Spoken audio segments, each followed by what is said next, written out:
नमस्कार दर्शक बंधु। दीर्घ 71 वर्ष परे हेबाकु जाउछि दुईटी महाराज युग। सूर्य अछंती निजस्व उच्चस्थ राशि रे, शुक्र स्व राशि रे प्रवेश करिसंती एवं संयोगवशतः गजकेशरी युग एवं मालव्य युग बनाइबा पाई जाउछंती, जहा आपणकर मनस्कामना को पूरण करिब, आपणकर शून्य हस्त को भरिदेब एवं अटकी थिबा कार्य गुड़िक आपणकर पूरण हेबा आरंभ हेब। आपणक जीवनरु दुख सरिब, सुख फेरिबा पाई जाउछि एवं आपणक जीवनरे थिबा बाधा गुड़िक दूर हेबा पाई जाउछि। धन लक्ष्मी समृद्धि आपणकु प्राप्त हेबाकु जाउछि। देखंतु आपणक राशि रे शुक्र हेबाकु जाउछंती त्रिकोण रे उच्चस्थ। शुक्र हेबाकु जाउछंती आपणकर त्रिकोणर भाव रे स्व राशि रे प्रवेश एवं सूर्य आपणकर धन बा लक्ष्मी भाव रे उच्चस्थ स्थिति रे विराजमान करुछंती, जो कारणरू एही दुईटी ग्रह आपणक जीवन रे बहुत अधिक गुरुत्वपूर्ण होइथाए। तेणु करी एही अक्षय तृतीया दिन बा एप्रिल मास 20 तारिख परठारू आपणक जीवन रे आसीबो महापरिवर्तन एवं आपणक जीवन रे जो समस्या गुड़िक रही ताहा दूर हेबा आरंभ हेब। देखंतु शुक्र जी नैसर्गिक शुभग्रह अटंती शत्रु राशि रे विराजमान करुथिबारु आपणकर स्वास्थ्य रे समस्या, मानसिक दुश्चिंता, पारिवारिक चिंता सहित जीवन रे आर्थिक क्षेत्र रे बहुत अधिक समस्या आडुथिले। देखंतु शुक्र आपणकर भोग विलास ऐश्वर्यर स्वामी होई आपणकर धनर भाव रे शत्रु राशि रे थिबारु खर्च गुड़िक बढ़ाउथिले। लोन करज आपणकर बढ़ी चलीथिला। किछि मीन राशि रो व्यक्ति विशेषकर सुख शांति रे अभाव मध्य देखा देउथिला। सबु परे देखंतु एही दुईटी महाराज योग गजकेशरी योग एवं मालव्य योग आपणक जीवन रे कि प्रकार परिवर्तन आनिब सेही विषय रे आसंतु आलोचना करिबा। किंतु भिडियोटी आरंभ करने पूर्वरु जदि आपणकर भी मीन राशि होइथाए एवं आपण भी ईश्वर को आंतरिक भक्ति एवं विश्वास करती तेबे भिडियोटी को लाइक करंतु। कमेंट बॉक्स रे जय जगन्नाथ जय मां लक्ष्मी अवश्य लिखि दियंतु। ता सहित आम सह जोगाजोग करिबा पाई भिडियोर मध्य भाग रे एक व्हाट्सएप नंबर टी दिया जाइछि, जो नंबर साहाय्य आपण आम सह जोगाजोग करी निजर नूतन कुंडली प्रस्तुत करिपारिबे, कुंडली विश्लेषण कराई पारिबे किंबा आपणकर चाकरी, विवाह, व्यवसाय, प्रेम संपर्क, शिक्षा, स्वास्थ्य को नहीं किछि समस्या रहिछि ताहार सहजरे एवं स्वल्प मूल्य रे समाधान करिपारिबे। सेतिपाई आपण आम सह भिडियोर शेष पर्यंत जोड़ी होई रुहंतु एवं व्हाट्सएप नंबर माध्यम रे आम सह जोगाजोग करी खूब कम मूल्य रे आपणक समस्यार समाधान करंतु। एबे आसंतु कार्यक्रमटी को आग को बढ़ाइबा एवं जानिबा मीन राशि नक्षत्र अनुजाई कि प्रकार प्रभाव पड़िबा पाई जाउछि। देखंतु मीन राशि 3टी नक्षत्र रहिछि। पूर्व भाद्रपद मीन बा 25/12, उत्तर भाद्रपद मीन बा 26/12, रेवती मीन राशि बा 27/12 मीन राशि। तेबे सर्वप्रथम जानिबा पूर्व भाद्रपद मीन राशि 25/12 मीन राशि व्यक्ति विशेष मानकर एही अक्षय तृतीया बा एही एप्रिल मास 20 तारिख परठारू कि प्रकार परिवर्तन आसिबो। देखंतु एही व्यक्ति माने गुरु अंशरे बा गुरु महादशारे जन्म ग्रहण करिथांती एवं गुरु हेउचंती नक्षत्राधिपति विराजमान करिसंती आपणकर चतुर्थ भावरे भोग विलासर ऐश्वर्यर भावरे। जदि आपण निजस्व किछि शुभ कार्य आरंभ करिबा पई चाहुचंती अक्षय तृतीया दिन आपणक पई अत्यंत शुभदायक रहिबो। जदि आपण निजस्व गृह प्रवेश, गृह निर्माण किंबा व्यवसाय आरंभ करिबा जेकोनोसी शुभ कार्य आपण करिपारिबे। आपणकर एही अक्षय तृतीया परठारू जमी भूमि जान वाहन क्रय करिवार अत्यंत जोग बनुछि। जदि आपण ऑनलाइन रिलेटेड किछिटा कार्य करूछंती या भाग्य आपणकर साथ देबो। एक्सपोर्ट इम्पोर्ट रे ट्रांसपोर्ट रे जदि आपणकर व्यवसाय चलिछि तेबे मध्य ସେହି ସବୁ କ୍ଷେତ୍ର ଗୁଡ଼ିକରେ ଆପଣଙ୍କୁ ଅତ୍ୟନ୍ତ ଶୁଭ ଫଳ ପ୍ରାପ୍ତି ହେବ।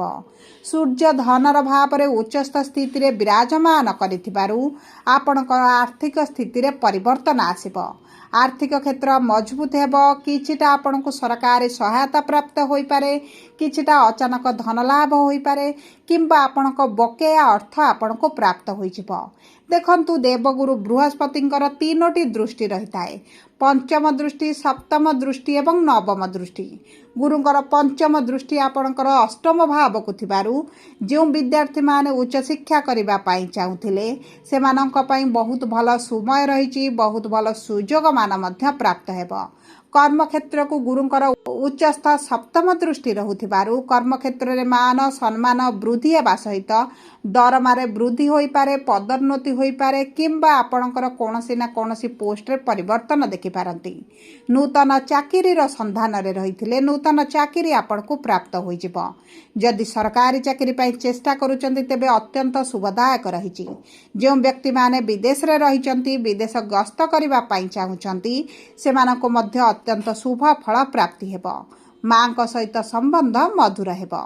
किंतु आपणकर किछटा मानसिक दुश्चिंता बढ़ी पारे, शारीरिक पीड़ा किछटा अनुभव करि पारंती। सेति प्रति आपणको टिके दृष्टि देबाको पड़िबो, ध्यान रखिबाको पड़िबो।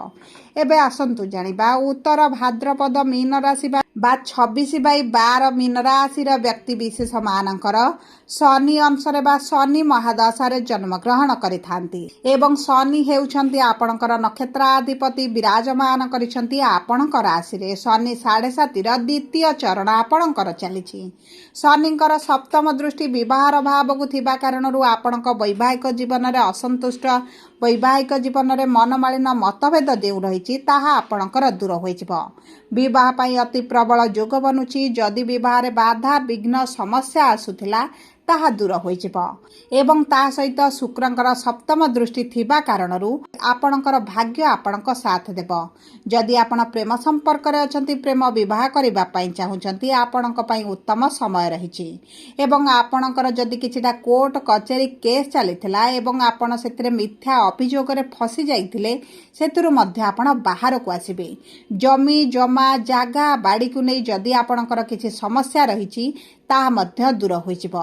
शनिंकर दशम दृष्टि कर्म क्षेत्र को थिबा कारणरू परिश्रम वृद्धि घटिबो एवं परिश्रम अनुपात रे आपनको शुभ फल प्राप्ति हेबो। जदि आपण पार्टनरशिप रे किछि व्यवसाय आरंभ करिबा पाई चाहुचंती तेबे आपनको किछिटा समस्यार सम्मुखीन हेबाकू पड़ी पारे। आपणक व्यवसाय रे मनमालिन मतभेद देखा देई पारे एवं जदि आपण निजस्व व्यवसाय किछि आरंभ करिवे तेबे भाग्य आपणकर साथ देबो। रोजगार रे वृद्धि घटिबो। सरकारी चाकरी प्रबल जोग बनुछि। जदि आपण शिक्षा क्षेत्र रे समस्या देखुथिले ताहा आपणकर दूर होइजिवो। दीर्घ दिनर किछि अभिलाष आपणकर पूरण होइजिवो। आर्थिक क्षेत्र मजबूत हेबा सहित पारिवारिक जीवन सुखमय हेबो। एबे आसंतु जानिबा रेवती मीन राशि व्यक्ति विशेष माने बुध अंशरे बा बुध महादशारे जन्म ग्रहण करिथांती एवं बुध हेउचंती सेमानकर नक्षत्राधिपति विराजमान करिसंती आपणकर राशि रे। सप्तम दृष्टि सप्तम भाव को प्रदान करुथिबारु आपणकर जदि पार्टनरशिप रे किछि कार्य रहिछि ताहा आपणक पई शुभदायक रहइबो। आपणक जीवन साथीक भाग्य तांको साथ देउछि। जदि आपण संतान प्राप्ति पई चेष्टा करंती तेबे संतान सुख आपणको प्राप्त होइजिवो।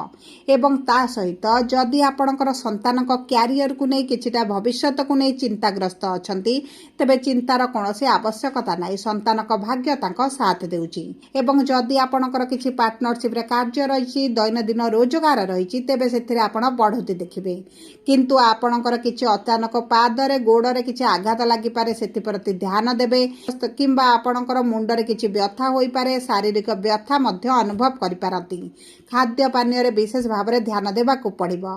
नचेत आपणकू बारंबार हॉस्पिटल को दौड़िबाकू मध्य पड़ी पारे।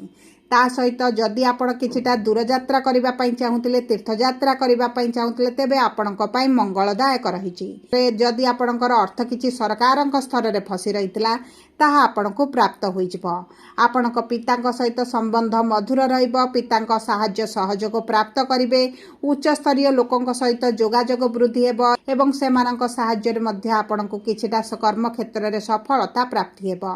सबु परे शनिक 7.5 प्रभाव कारणरू जदि किछिटा बाधा विघ्न समस्या रहिछि ତେବେ ଆପଣ ପ୍ରତିଦିନ ଶନିଙ୍କର ବୀଜ ମନ୍ତ୍ର ଜପ କରିବା ସହିତ ହନୁମାନ ଚାଳିଶା ପାଠ କରନ୍ତୁ। ଗାଈକୁ ରୁଟି ସହିତ ଗୁଡ଼ ମିଶାଇ ଗୁରୁବାର ଦିନ ଖାଦ୍ୟ ଖାଇବା ପାଇଁ ଦିଅନ୍ତୁ ଏବଂ ଚେଷ୍ଟା କରନ୍ତୁ ପାଖରେ ଏକ ହଳଦୀ ରଙ୍ଗର ରୁମାଲଟେ ରଖିବା ପାଇଁ ଏବଂ ଏହି ଅକ୍ଷୟ ତୃତୀୟା ଦିନ ଧନ ଲକ୍ଷ୍ମୀ ବୃଦ୍ଧି କରିବା ପାଇଁ ଚାଉଳ ଡବା ଭିତରେ ବା ଚାଉଳ ମୁଣି ଭିତରେ ଖଣ୍ଡ ହଳଦୀଟିଏ ରଖିଦିଅନ୍ତୁ। ଆପଣଙ୍କ ଗୃହରେ ଗଜକେଶରୀ ଯୋଗ ବନିବ। ତା ସହିତ ଯଦି ପରିବାରରୁ ନକାରାତ୍ମକ ଊର୍ଜାକୁ ଦୂର କରିବା ପାଇଁ ଚାହୁଁଛନ୍ତି, ଲୁଣ ଡବାରେ 5ଟି ଲବଙ୍ଗ ରଖନ୍ତୁ। ଆପଣଙ୍କ ଗୃହରୁ ନକାରାତ୍ମକ ଏନର୍ଜି ଦୂର ହୋଇଯିବ। ସବୁ ପରେ ଯଦି ଆପଣଙ୍କର ମୀନ ରାଶି ହୋଇଥାଏ, ଭିଡ଼ିଓଟି କିଭଳି ଲାଗିଲା କମେଣ୍ଟ ବକ୍ସରେ ଲେଖି ଜଣାନ୍ତୁ। ଯଦି ଆପଣଙ୍କ ପ୍ରିୟଜନଙ୍କର ମୀନ ରାଶି ହୋଇଥାଏ, ଭିଡ଼ିଓଟି ତାଙ୍କ ସହିତ ସେୟାର କରନ୍ତୁ। ଯଦି ପ୍ରଥମ ଥର ଆମ ଚ୍ୟାନେଲକୁ ଆସିଛନ୍ତି, ଚ୍ୟାନେଲଟିକୁ ସବସ୍କ୍ରାଇବ କରନ୍ତୁ।